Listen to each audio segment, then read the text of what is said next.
já vamos voltar aqui para a Atitude, o 2.0, mas enquanto isso eu peço para a Lorena separar alguma questão. Chegou mais alguma, Lorena? Chegou aqui um comentário da Irene, Claudemir. Se você quiser já aproveitar. Tá bom.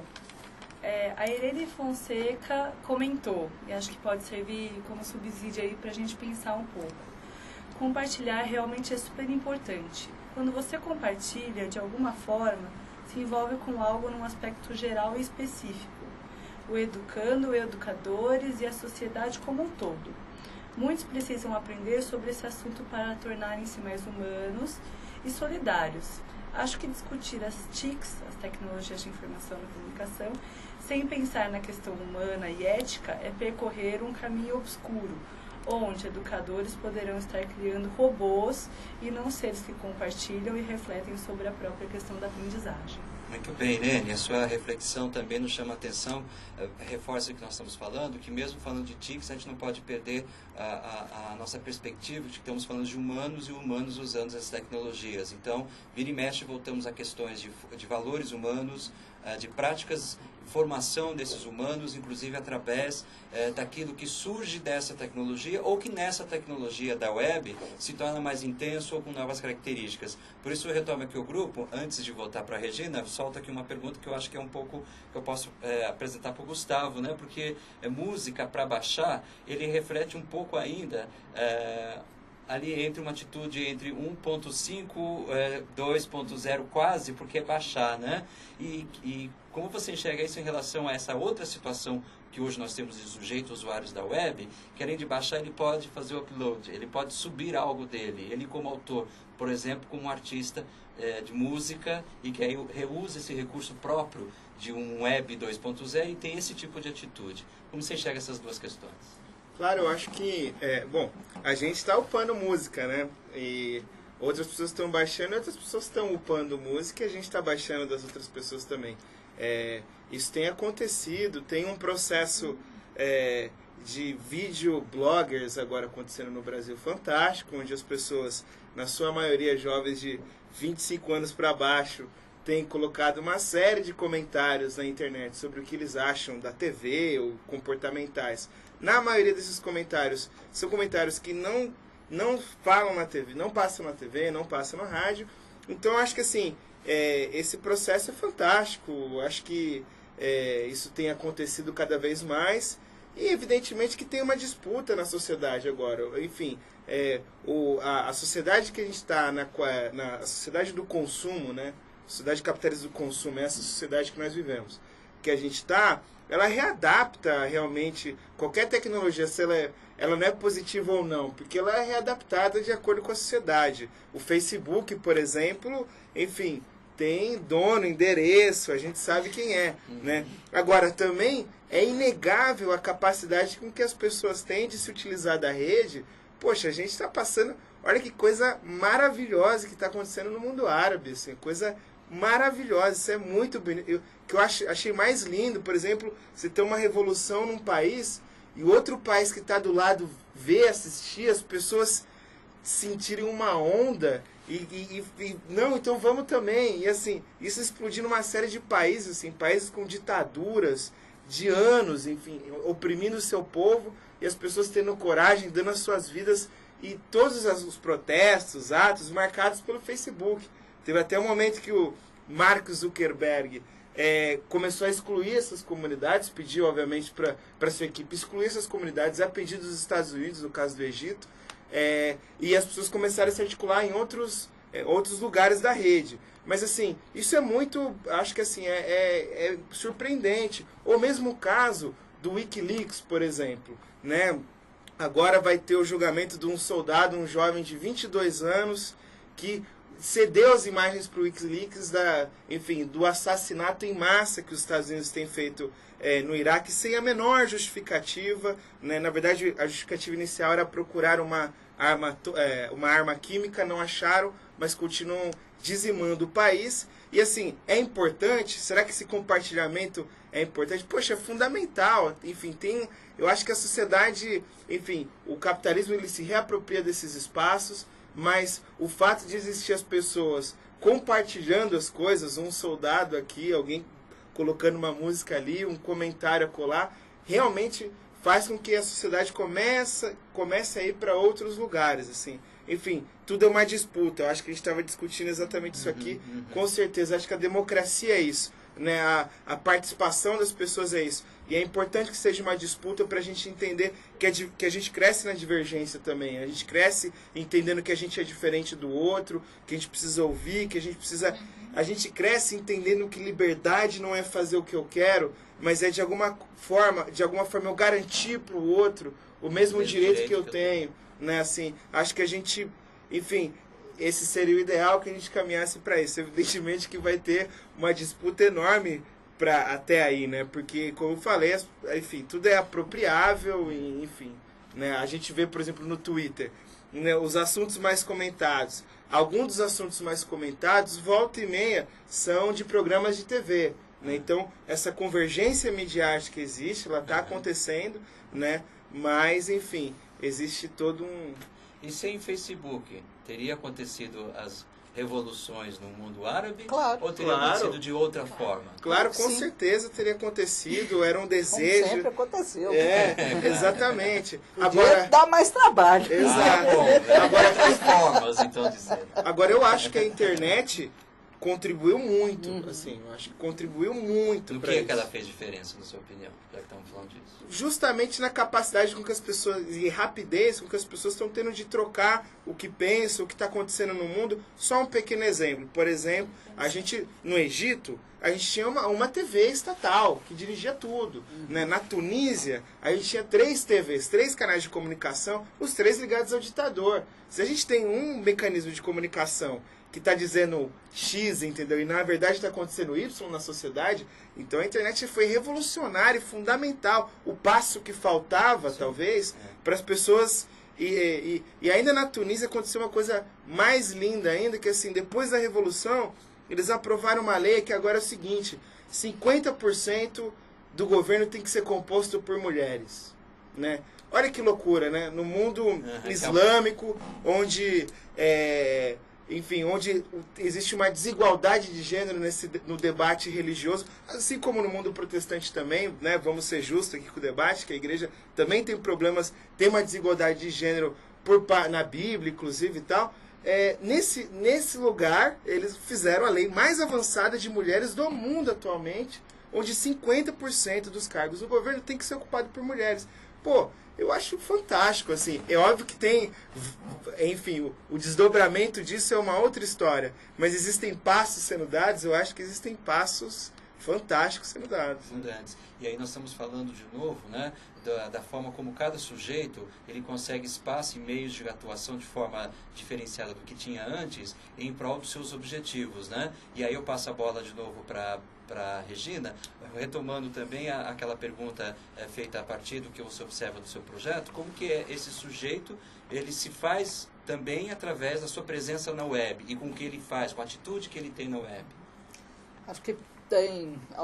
Bom, pegando algumas questões que vocês estão discutindo aqui, a gente tem uma coisa que eu tenho chamado muita atenção, que essas coisas, isso que ele estava falando, assim, que os poderes hegemônicos abduzem as coisas muito rapidinho, voltando lá nos meus situacionistas, é muito importante a gente entender que hoje a gente corre muito perigo de ir para a espetacularização, às vezes muito rapidamente.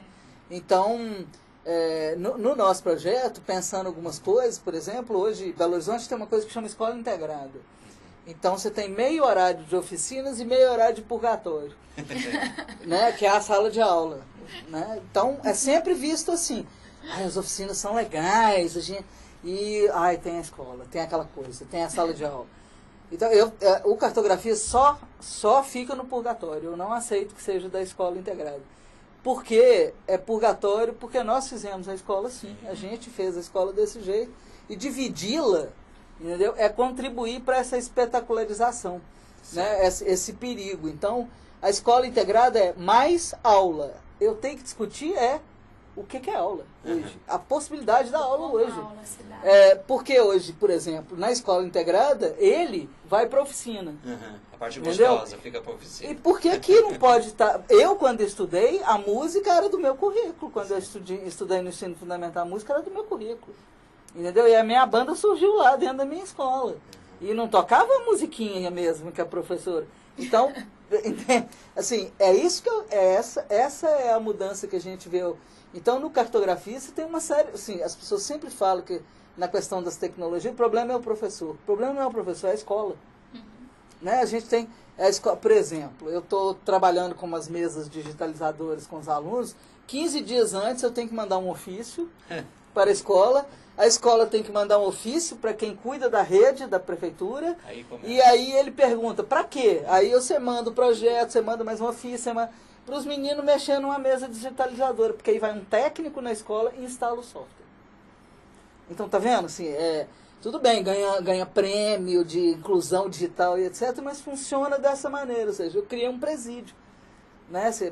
A escola, então a gente tem essas duas questões que no cartografismo você entende, assim, por exemplo, para subir no MEIP, eu tenho que subir de computadores que não estão na rede da escola. Não é permitido upload nas escolas. Não é permitido. A gente cria Orkut, Facebook, etc., porque os meninos estão neles, e eu estou, todo mundo, sim, mas nas escolas não é permitido. Na minha universidade não é permitido acessar o Facebook.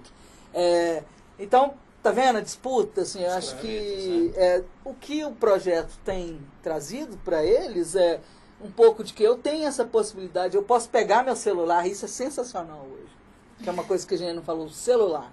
Entendeu? Porque eu não tenho que mandar nada para a escola, os meninos saem com o celular deles e eles registram, eles fazem o que eles querem.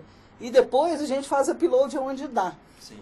Mas isso está dentro do currículo, tem a carga horária da escola e essa é a maior tensão que a gente tem. Então, essa ideia de que alguém pode fazer, que não seja o professor, o livro didático, etc., isso é a nossa concepção de escola e a nossa concepção de educação. É aí que a gente tem que brigar. E o projeto é bem corajoso, então, porque ele é bem provocador, né? Ele vai direto já lá no olho do furacão, né? Bem lá dentro da sala de aula, com o currículo, para mostrar assim que eu quero. Não é só o que, mas o como ensinar, né? Na escola e na educação. Parece-me que a Lorena está me chamando. Tem alguma participação, Lorena? Tem, Claudemir. O pessoal começou a participar aqui ativamente. Eu vou lançar duas perguntas de uma vez só. Uma é para o Gustavo e para a Regina, e a outra é para a Ana Tereza. Então, a da Ana Tereza foi enviada pela Luciana, espécie Lupe, e como a tecnologia pode ajudar na formação das crianças. Já para a Regina e para o Gustavo, que é bastante interessante, é da Luísa Medeiros. E ela pergunta, vocês acreditam que a cultura brasileira favorece o compartilhamento? Então são essas duas perguntas que acho que dá para responder aí numa rodada. Fique à vontade, acho que primeiro a Ana, já que foi citada, o resto depois a gente complementa. Eu fico pensando eu sempre penso como a tecnologia pode ajudar na formação das crianças, sempre no sentido das crianças atuarem sobre ela, não da tecnologia atuar sobre as crianças. Então a mesma coisa, por exemplo, uma metáfora com o brinquedo, aquele brinquedo que faz tudo e a criança fica olhando passivamente para o brinquedo, né? Então, nesse sentido, eu penso que a criança precisa atuar sobre. Então, se tem um jogo, uma coisa de computador, e a gente vive isso nas escolas, porque tem os jogos digitais e aquelas mesas digitais. Então, se a criança fica passivamente sobre aquilo, não tem graça nenhuma. Agora, se ela pensa em cima daquilo, se ela cria, aí isso pode ajudar certamente o desenvolvimento da criança. E essa questão, então, em seguida que foi colocada, né? Será que o brasileiro tem algo diferente do ato de compartilhar do que outras culturas? Não, algo diferente eu não sei, mas que é difícil para nós porque nós somos uma sociedade patriarcalista. Capitalista, né? Individualista. Capitalista o mundo virou. Antes. Mas uma sociedade patriarcalista é dura. Agora, sabe uma coisa assim que eu achei interessante, assim, eu viajei para a Europa há pouco tempo atrás, tinha ido nos Estados Unidos já. Tem uma coisa interessante no Brasil, que acho que pelas nossas raízes africanas, eu acho que tem um espírito diferente aqui. Um pequeno exemplo, assim, né? Eu fiquei uma semana na França, o lugar é lindo, enfim, tudo é lindo, assim, mas assim, depois de 5 dias já estava cansativo o convívio social, porque, por exemplo, se você é arrogante no Brasil, isso é visto como uma coisa feia. Né? Se eu chegar aqui não te cumprimentar, tal, isso é feio. Lá não, lá é normal, assim, tranquilo, é usual. Todo mundo é assim. Então, é um clima assim, não é uma coisa assim que você, né, aqui não, aqui se o cara faz, não, se o cara faz isso, aqui, ó, a pessoa faz isso, puto, o cara é um arrogante, todo mundo fica... A isola, né? Exatamente, é estranho e tal. Então eu acho assim, tem uma, eu acho que tem uma essência, a ponto de ter um presidente, por exemplo, que é um presidente que assim, sim, toma cachaça mesmo, torce pro Corinthians e vai usar metáfora abraça a rainha. E vai usar metáfora para falar da economia sobre futebol. Isso é uma coisa interessante, eu acho, porque de certa forma consegue romper um pouco com aquela frieza que às vezes os desníveis educacionais, culturais e de classes sociais aplicam no Brasil, né? Eu acho que de alguma forma existem mesmo essa ideia do carnaval, a ideia do samba e a ideia da música mesmo. Por exemplo, o Brasil é um dos países mais musicais do mundo, e musicais não só no sentido assim de consumo, né, de compra de música, mas no sentido de reunião social em torno da música. Então, enfim, antes de começar o culto no Brasil tem que ter o louvor, antes de o carnaval tem que ter o samba, o forró festivo. tem festivos e ecumênicos. Exatamente, né? O que significa uma certa comunhão também, assim. Eu acho que existe uma mistura aí de uma cultura africana também com uma cultura indígena brasileira, que a cultura indígena brasileira é fantástica, é uma cultura que é muito mais da comunhão do que outras culturas indígenas da América Latina, por exemplo. Então, eu acho que de alguma forma o Brasil tem alguma coisa de diferente, né? E não é à toa também que tem se destacado também no mundo da internet, assim. Nós temos que avançar, né? Então eu tenho que aqui avançar com essas questões, porque temos só mais 5 minutos e está muito legal esse bate-papo, e queria só destacar o que o Gustavo acabou de trazer, né? De que recuperamos sempre aquela coisa do brasileiro ter na sua alma, na sua essência, cordialidade, né? Embora alguns traços disso existam, por manifestações como até essa, ecumênica, de festa, de sermos abertos, sermos muito sentimentais, mas ao mesmo tempo a gente não pode perder de vista outras condições, como a Regina lembrou há pouco, da estrutura familiar, cultural, econômica, patriarcal, né, de uma herança que valoriza certos valores, certos comportamentos humanos e outros não. Onde o direito é entendido como privilégio, exato, porque o Brasil é assim. Então não é tão simples assim, vamos ver que a complexidade talvez mostre bem essas várias contradições das quais nós, enquanto brasileiros, somos resultados e também interferimos nela, né? E aí, como interferir nela, é que eu gostaria de novo, uma última rodada, chamar atenção para essa questão da atitude, né? Seja via web 2.0 ou fora da web 2.0, mas essa questão da atitude enquanto o sujeito que intervém nessas condições e pode transformá-las.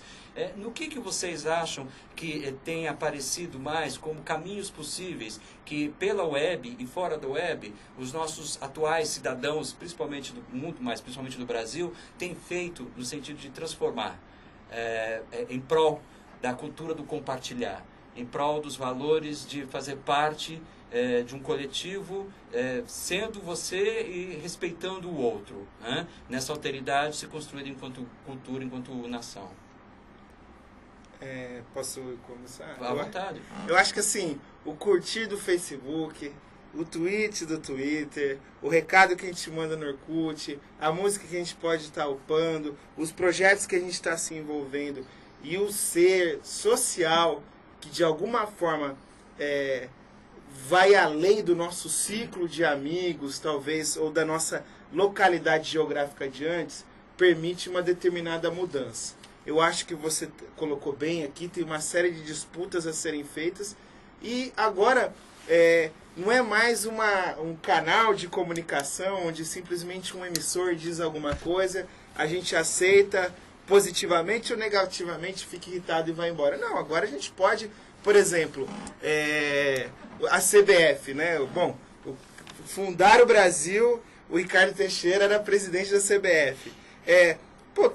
Todo mundo sempre foi puto com a CBF, assim, com o Ricardo Teixeira, porque todo mundo sabe que o cara é meio nebuloso a história ali, E assim, mas agora, olha que loucura, agora que a imagem do Ricardo Teixeira começou a ser atacada, porque nenhum canal de TV quer atacar a imagem do Ricardo Teixeira. Mas na internet, sem a direção de nenhum jornal, de nenhuma rádio, de nenhuma TV, as pessoas começaram a falar, ficam no Trending Topics lá, a ponto agora de alguns políticos ficarem um pouco envergonhados de parecer junto com o Ricardo Teixeira, porque pode colar com a ideia de corrupção. Sim. Teve um ato público, inclusive, que as pessoas organizadas pelo Facebook foram lá para lavar a escadaria lá no Rio, em Brasília e tal, e uma das faixas, tudo é Ricardo Teixeira, fora Ricardo Teixeira, fora Ricardo Teixeira.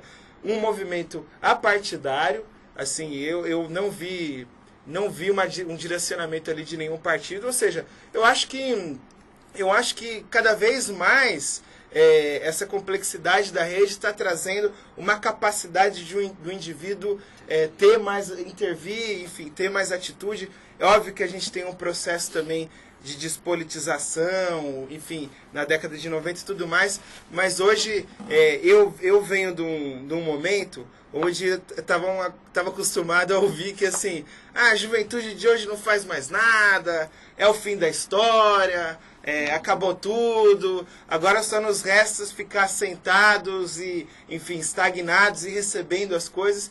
E acho que nós estamos num outro momento, acho que, enfim, tem uma longa estrada ainda, que nem a Angina colocou, a gente tem que vencer o patriarcado no Brasil, né? Eu, por exemplo, moro numa cidade que a avaliação da Marta, por exemplo, que não foi mais prefeita em São Paulo, não é se o governo foi bom, se foi ruim, se a política foi boa ou foi ruim. A avaliação é que ela desquitou do Suplicy, né? Isso é um machismo, né?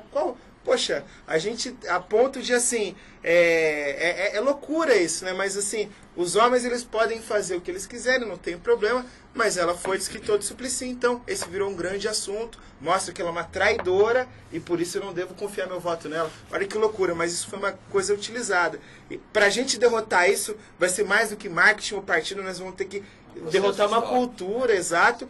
E acho que nós precisamos construir isso, precisamos começar, a gente na banda mesmo, assim, um show muito brincalhão, mas assim, logo no começo a gente já tinha isso, não vamos mais fazer brincadeira homofóbica e nem machista, vamos tentar derrotar isso. Mas enfim, acho que é isso, acho que nós temos um processo numa disputa que a gente tem que se fazer ativo e acho que está todo mundo consciente de alguma forma isso está acontecendo mais. Assim. Mudanças de práticas culturais, de comportamentos e atitudes. A Lorena, se tiver mais alguma, você prepara, daqui a pouquinho eu passo para ti. Outras, a Regina, acho quer falar? Essa fala que ele fez com relação à questão da Marta é importante porque a internet, a tecnologia tem trazido para nós também a explicitação da intolerância na qual a gente vive, da falta de respeito com o outro, o acirramento dos ataques, e isso a gente viu nas eleições, tem visto agora, a gente tem o Observatório da Web, então a intolerância cada vez mais aparece, mas eu acho que principalmente essa tecnologia tem nos mostrado claramente a forma social como a gente entende o Brasil, para quem que a gente faz determinados tipos de projeto e para quem que a gente faz outros, né? Então, relegar as pessoas à continuidade da sua condição social, só que agora com a internet, eu acho que é uma coisa extremamente complicada. E a gente traz também quanto a gente custa para ouvir o outro. Eu vou terminar só contando uma pequena história. Uma vez eu dirigi o Centro Cultural da minha universidade e tinha uma oficina de vídeo com índios, porque índio precisa de aprender vídeo. Então, legal. Aí o índio, depois que ele está empoderado, ele dá a oficina, depois que eu ensinei para ele fazer vídeo. Aí ele estava dando oficina, deu oficina para aquele bando de gente, virou e falou assim, isso aqui é uma câmera de vídeo. O índio inventou isso. Não foram vocês, foi o índio. E a gente inventou isso porque a gente achava que tinha que registrar todas as coisas para a gente lembrar. Depois a gente lembrou que a gente não precisa de lembrar e devolveu para o homem branco. Então, isso é tecnologia para o índio. E, portanto, não é a mesma discussão nossa. E quanto mais oficina eu faço na periferia, menos negros tem na universidade. Então, acho que é uma sociedade desigual e discutir a desigualdade é fundamental. Eu também termino dizendo a importância da escuta, que eu acho que, sobretudo na área que eu venho, que é da aprendizagem das crianças, o quanto que a gente precisa. Para aprender a compartilhar, precisamos escutar, e escutar a criança pequena. Essa parte de escutar a criança pequena eu adoro, porque justamente há algum tempo já milito na área, inclusive de pesquisa acadêmica, a partir da escuta da criança. Ao invés de os adultos ficarem falando o que acha da criança, o que acha que a criança achou de determinada coisa, vamos ouvir a criança. E aprender com ela. E aprender com ela. A compartilhar, sobretudo. Exatamente. Lorena, alguma participação antes da gente concluir? Tá, eu acho que essa pergunta aqui já dá para fechar e acho bem pertinente. Com isso a gente já pode encerrar as falas, né? Então, é uma pergunta aqui da Joyce Doreto. Então, é assim, compartilhar é um exercício que leva-se tempo. Só compartilhamos quando temos alguém disposto a ouvir. Será que os educadores compartilham na própria equipe escolar? É uma pergunta que acho que vai um pouco... É complicado. Quem é a pessoa que... É a Joyce Doreto. A Joyce, ótimo, Joyce. E aí, de novo... Há uma fala da Regina que eu recupero, né? A culpa não é do professor, a culpa é de um modelo educativo que reflete um modelo de sociedade, né? Que prepara o indivíduo para apenas escutar seu receptor e não o sujeito que intervém. Uma sociedade disciplinar. De uma escola onde foi preparado para o professor ser o único emissor. Então o professor, quando chega nessa prática pedagógica, ele já chega com a carga e a cobrança de que seja dele, né, a origem de todas as informações e que ele deve fazer da melhor forma possível. E nós estamos vivendo uma situação real de mundo que novos aparatos técnicos podem até transformar essa situação. Se podem mais ou não, depende de cada um de nós, depende das crianças que estão sendo formadas, junto com e para esse mundo cada vez mais em rede, conectado e talvez, quem sabe, a Regina não gosta da palavra, mas empoderados enquanto sujeitos, né? O nosso tempo já acabou e é o que é uma pena, porque a nossa conversa aqui está muito boa, mas vamos lembrar que justamente explorando, né, o que os recursos da web têm para nos oferecer, o fórum está ali aberto, ele continua à disposição. Vocês que estão ouvindo que não puderam ou não quiseram durante a nossa conversa participar, podem vir num outro momento, trocar novas ideias, inclusive conosco e com os demais que estão participando. Vamos mais uma vez pedir para apresentar o endereço, para quem por um acaso não conhece ou não viu ainda, onde é que você pode dar continuidade a essa discussão aqui que nós apenas disparamos sobre a atitude 2.0.